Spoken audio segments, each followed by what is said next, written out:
right, let's talk about the unaliving of the health insurance CEO.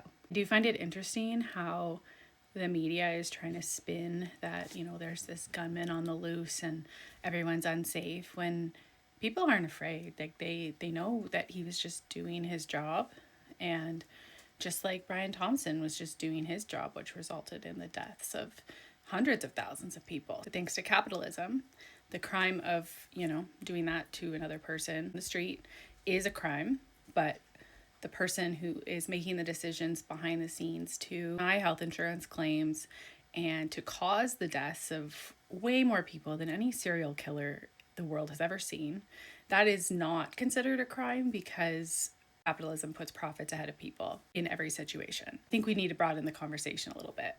There's a pretty straight line of causation between being denied insurance coverage and therefore healthcare and dying of a disease that could have been cured or treated with treatment had the insurance company allowed it.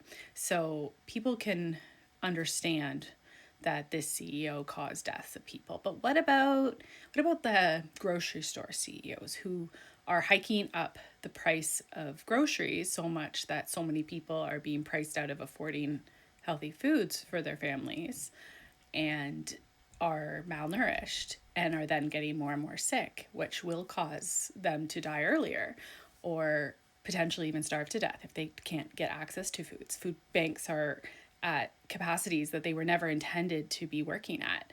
And how long is that sustainable for?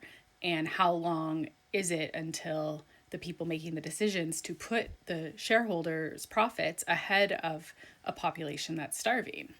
What about the executives at Boeing that ignored engineers and safety concerns? And we've seen, large planes full of people fall out of the sky because of these oversights and because of cost-cutting measures by corporations in order to, again, get profits for their shareholders and themselves.